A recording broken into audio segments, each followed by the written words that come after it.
السلام عليكم ورحمة الله وبركاته. waxaan rabaa inaan kusoo qaato deyn muhiim ah badanaa kama soo hadlo arrimaha maadaama dad badan aad uga hadlaan waxay dad badan oo cadaan aad uga qaylinayaan digitalka iyo AI-da soo korodhay oo Department for Work and Pension ee UK dowladda ay biil ka gudbisatay sharciyan sanadkanna la soo afjari doono oo baarlamaanka hor yaallo inay xaq u leedahay inay bangiyada toos ula xiriirto dadka xanuunada la nool oo la siiyo disability living allowance iyo dadka universal credit qaata iyo weliba dadka shaqeeya xitaa ay aad uga doodayeen in bangiyada dhaqdhaqaaqooda lala socon doono oo dowladda xaq u leedahay hay-adaha caalamiga ah ee human rights ka ah iyo jaaratiyo badan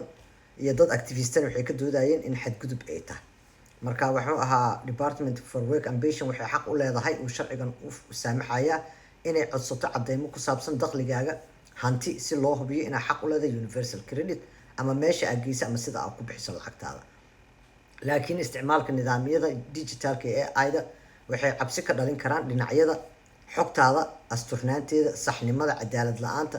gaar ahaan marka la dalbado bank statement oo faahfaahsan dhibaatooyinka markaa ka iman kara oo ugu waaweyn waxaa ka mid ah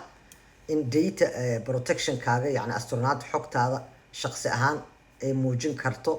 dowlad gacanta ku dhigi karto oo yacni qofka in hoos loogu dhaadhaco ayna ogoleen xuquuqdaada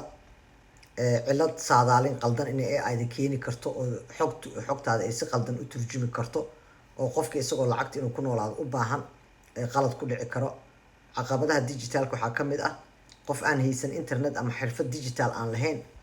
inuu ku dhibaatoon karo bixinta xogta because markasta bangigaaga statementigaaga waxay ku dhigi karaan soo upload garay ama bangiyada toos uga qaadanayaan lacagta lagu siiyo meesha ku baxdo ayaa la rabaa in la ogaado yacni ma haddii maanta lagu siiyo 1000 pound oo kale inaad ku noolaato kunkaas waa inay gaas ku cadaysaa biilkaaga cuntadaada suuqiga aad kasoo adeegtay baska aad ku raacday wixii intaas dhaafsiisan waa la isku qabsanaya ama dowladdu ay kaa jaraysaa lacagta doodo badanaa ka socdo hadday dowladda laakiin ku weydiiso jaaratiyada iyo xuquuqul insaanka waxay ilaa hadda ku doodayaan hadday dowladda ku weydiiso bangigaaga waa inaad weydiisaa because bangiyada xitaa waxay leeyihiin xogta dadka ma bixinayna customerskeena laakiin sharci markay noqoto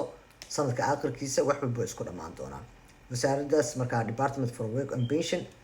weydiisay inay kuu sharaxdo sababtay xogtaada u rabto hadday bangiga ku weydiiso xadid xogta aad bixinayso waxaad ku codsan kartaa in la xadido inta bilood ama nooc macluumaadka aad siinayso yacni bangigaaga dhan wixii ku jiro oo statement meel kasta oo amartay iyo wax kasta oo kusoo galay yacni